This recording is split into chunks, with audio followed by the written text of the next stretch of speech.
Welcome back to Mangastorian's Complete Story series. Today we're going to be covering more Berserk, picking up where we left off with chapter 308. In our last video, we watched as Griffith led his army in the final attack against Emperor Ganishka for control over Windham Castle. Just as the Skull Knight appeared to stop Griffith, Griffith managed to redirect the attack from the Sword of Acution and ended up creating a portal to the astral world. As that portal began to spread, it brought forth a new world, and with it, Griffith's new kingdom, Falconia. It was the dead of night as one of Bonebeard's scouts looked out into the ocean in search of any nearby ships for them to attack. But as the scout called out that there was not a ship in sight, another crewman asked if it's really a good idea. They've already lost 3 ships and they're low on food. At this rate, they'll soon be facing a mutiny. Bonebeard turns back, shoving his crutch into the crewman's mouth, stating that if these men want to do that, then they'll end up as bait for the sharks. That way we'll be killing 2 birds with 1 stone. Arr! We be pirates, and it's time to start acting like it. That blasted fancy man from Wise is the one to blame for all of this. The crewman says that that's not it at all. Recently, there was a strange rumor on deck ever since the wind blew past them. Bonebeard tells him, "You're it to be true. For as long as I've been sailing, that's the first me ears heard such a thing. Like something was breezing through the inside of my body." The crewman goes on telling him, ever since then, the crew has spoken of sightings of their dead shipmates walking around the ship. Also, there's been these things crossing the surface of the sea. Rumors like that have gotten everyone scared in their boots. And Bonebeard shouts, "Listen up, ye scallywags! It's been 25 years since I took up the pirate's life, and I'm as lively as you could ever see. If all of these superstitions are true, I'd be the first one to be haunted, wouldn't ye say?" But just as he says that, the spirits begin to raise up from behind him and surround the men. The next morning, the bird soars through the air until it sees Roderick's ship sailing throughout the sea. As it perches down on one of the open windows, it hears a voice telling everyone to cut it down already. The bird looks at where the voice came from and he sees Ishidoro and Puck drawing on Shirkei as she sleeps. The bird quickly flies over and starts pecking on Ishidoro and Puck's heads, and then flies over to Shirkei. It pecks on her, causing her to open her eyes, and she screams out loud enough for the entire ship to hear her. Shirkei cracks her staff over the heads of Ishidoro and Puck, asking, "What is the meaning of this?" Puck tells her that the god of art has descended upon them. They couldn't help it. Through all of the shouting, the others come down to see if everything's okay, and Farnese asks what is it that she's wearing. Is this some new kind of ritual? Please teach it to her as well. Shirkei begins to wipe away the makeup and tells everyone never mind. There's something important that she wishes to discuss with everyone. But before she can speak, there's a strange sound, and Shirkei asks herself if it can really be true. Up on the deck, Roderick sees a ship in the distance heading towards them, and says that there is no mistaking it. It's the surviving ship from those pirates. Something is amiss though.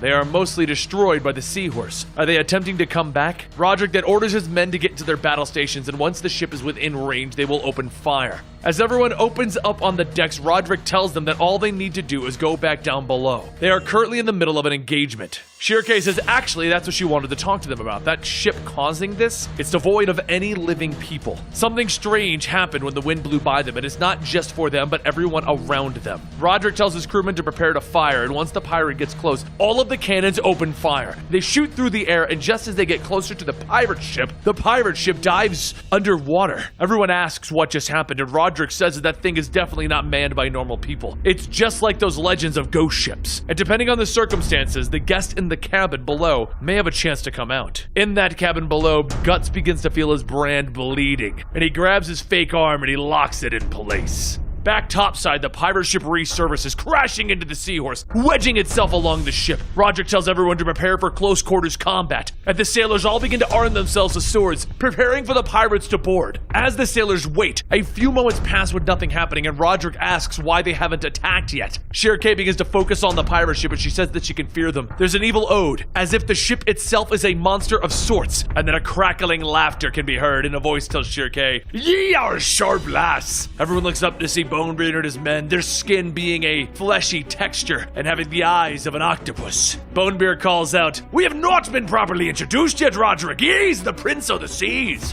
We are the Bad Skull Pirates. Pleasure to make your acquaintance." Ishidoro stares for a moment and says, "Hey, I remember that guy from the harbor." Azan asks if that's the pirates that he sunk and drowned. He's all talk, I tell you. As Bonebeard realizes it's the same people from the harbor, he nervously chews on the rails. "Of all the people for me to meet, why is it them? That's enough! We all quit being human. It's time to show you what we can do now. Suddenly, sprouts of water begin to shoot up in the sides of the ships, and several tendrils spring out, all with sharp teeth and the same octopus-like eyes. Ishidori shouts, "Damn, the sea is awesome!" I kinda thought that we would run into this guy again, but these creatures are amazing. Bonebeard begins to laugh, telling everyone that the pirate and the monsters get along just fine. We also became mates that covers the same prey. Just then, one of the tendril creatures slams down onto the deck of the seahorse, grabbing one of the crewmen. As its claws fold back, it pushes the man into its mouth and it begins to eat him for all to see. Roderick's crew begins to panic and Bonebeard shouts, "That's right, boys! Dig in!" More of the creatures begin to pick up the crewmen and the morale quickly begins to drop. Roderick tells everyone to be calm and that those who can fight must do so, but that's when the sounds of heavy footsteps can be heard as Guts begins to crack his neck. Bonebeard yells, "That's right, me boys! Get your fill so we can be fit to work! This food will give us the strength!" However, just as he says that, the heads of many of the creatures are cut off and Bonebeard asks, "What is the meaning of this?" More heads begin to fall and Guts says, "I understand what you mean,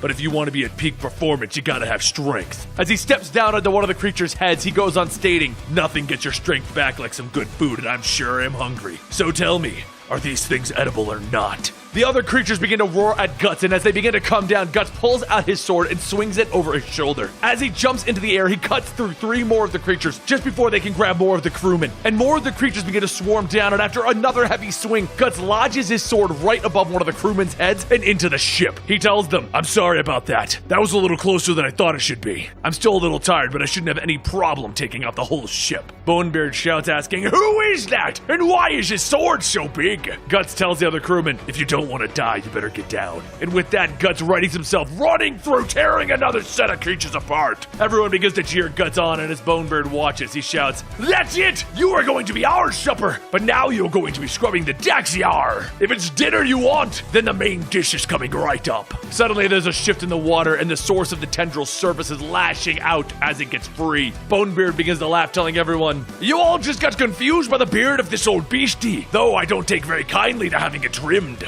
As the giant creature lunges to eat Guts, Guts holds out his hand cannon, firing a blast through the monster's head. Then, using the momentum of the blast, he swings around with his sword, ripping through the center of the monster's face. As it falls into the water, he lands onto the deck with everyone staring in awe at what they just witnessed. He lifts his sword up, looking at the blade, stating that it looks like the salty air didn't rust the blade. Bonebeard then nervously says, "That's not all we have! We still have!" But Guts stops him, telling him, "It's too late. These guys know all about naval combat as well." And that's when the undercannons are all moved into position. Roderick tells Guts, "I have to thank you for giving me time to prepare these things. Now all lower decks, fire!" And that concludes where we're going to be leaving off this week. Don't forget to subscribe to get your weekly dose of Berserk up until we catch up and turn it into a every other week or monthly series. But either way, I hope you guys are enjoying, and I will see you next time right here.